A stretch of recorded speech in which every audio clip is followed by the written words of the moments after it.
Salam, mən FES Akademinin informatika üzrə təlimçisi Qədrova Nərgiz. Bu gün sizinlə 2025 MİQ imtahana düşmüş sual nümunəsinə baxırıq. Sual nümunəmiz gördüyünüz kimi Python sual nümunəsidir. Deməli, burada bizdə proqramın nəticəsini istəyir. Biz burada i-ni hesablasaq, i bərabərdir. Biz bilirik ki, 1 burada start, 50 burada stop, 3 isə burada step adlanır. Yəni 1-dən başla 300 addım ilə get və 50-də dayan. İ-nin qiymətdən yazırıq. İ-nin qiymətləri çox ola bilər, amma qeyd eləməliyik.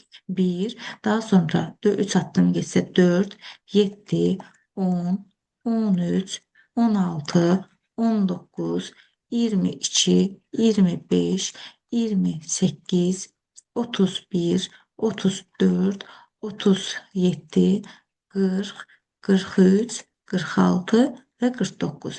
Bizim i-mizin qiymətləri bunlardır. Deməli, daha sonra dövrə baxırıq ki, burada 2 dənə ifimiz var. İflərimiz alt-alta iflərdir. Yəni, ikisi də mütləq yoxlanmalı iflərdir. Amma bu şərti, yəni, birinci if hə yox deməklə asılı olmayaraq, ikinci if də yoxlanmalıdır. Amma gördüyümüz kimi, burada bir dövrümüzə continue verib. Continue bu deməkdir ki, davam et. Yəni, mən nə vaxtsa bu ifə hə desəm, gəlib burada k plus 1 eləsəm, continue düşdüyüm an bu mənə aşağı düşməyə icazə verməyəcək. Normalda alt-alta ifdə aşağı düşməlidir, amma continue icazə vermir. Continue davam et, yəni bizi təzən dövrə qaytarmış olur. Bunun əksinə olaraq 1-2 isə dövrdən avtomatik olaraq çıxartmış olur. Yəni nə vaxt ki, bu ifə hə demiş olsam, onda mən dövrdən çıxmalı olacağam. Adətən dövrümüz uzun görünür. Birik olduğu vaxt bizim dövrümüz tez bitə bilər. Ona görə yəni dövrlərin çox olması bizi qorxutmasın. Deməli, mən başlayıram misalı həll eləməyə. i-nin ilk qiymətindən başlayıram. i-nin birinci qiyməti bizdə 1-dir. 1-i 2-yə böləndə qalıb 0-a bərabər. Deyirəm ki, xeyr. Xeyr dediyimə görə nə bunu elə bilirəm, nə də continue eləyirəm. Avtomatik keçirəm ikinci ifə. Deyirəm 1-i 5-ə böləndə 0-a bərabər. Deyirəm ki, xeyr.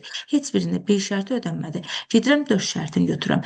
4-ü 2-yə böləndə qalıb 0-a bərabərdir. Bəli, bu zaman k-nın qiyməti artacaq. Olacaq 1 və continue rast gəldim axı. Continue mənə aşağı düşməyə icazə vermədi. Təzədən gedirəm o biri dövrdən i-ni götürürəm. 7-ni 2-yə böləni qalır 0-a bərabərdir. Deyirəm xeyr. Xeyr dediyimə görə bunları yerinə yetirə bilmir. Düşür ikinci ifə. 7-ni 5-ə böləndə qalır 0-a bərabərdir. Yenə deyirəm xeyr. Avtomatik aşağı düşə bilmədiyinə görə keçir digər onu götürmüş olur. Onu 2-yə böləndə qalır 0-a bərabərdir. Bəli, bu zaman k-nın qiyməti 1 də artır. K bizdə olur 2. Daha sonra aşağı düşə bilmədiyimə görə gedib digər dövrü götürürəm. 13-ü 2-yə böləndə qalır 0-a bərabərdir. Xeyr, düşürəm bu ifə. 13-ü 5-ə böləndə qalır 0-a bərabərdir. Yenə xeyr. Gedirəm 16-nı götürürəm. 16-nı 2-yə böləndə qalır 0-a bərabərdir. Bəli. Bu zaman k bizdə 1 vahid artacaq, olacaq 3 və aşağıdakı dövrə düşə bilməyəcəm. Gedirəm 19-u götürürəm. 19-u 2-yə böləndə qalır 0-a bərabərdir. Xeyr. 19-u 5-ə böləndə qalır 0-a bərabərdir. Xeyr. Heç bir ödənmədiyinə görə gedirəm 22-ni götürürəm. 22-də 22-ni 2-yə böləndə qalır 0-a bərabərdir. Bəli. 1 vahid artacaq, bizdə olacaq 4 və continue-yə görə aşağı düşə bilməyəcəm. Daha sonra gedirəm 25-i götürürəm. 25-i 2-yə böləndə qalır 0-a bərabərdir. Xeyr. Düşürəm bu ifi yoxlayıram. 25-i 5-ə böləndə qalırsa bərabərdir. Bəli. Bəli dediyimə görə k 4 idi, bizdə ən sonuncu 4 idi. 4-ün üzərinə 1 gəlirəm, eləyir 5 və 1-2 rast gəlirəm deyə birik məni dövrdən çıxartmış olur və k-nın 5 qiymətən dövrdən çıxır. Yerdə qalan bu dövrlərin heç birinə baxmırıq. Yəni, birik bizim üçün misalı belə qısalda bilir. Yəni, burada k-mız, cavabımız 5 çıxmış olacaq. Sualımızın izahı bu qədər.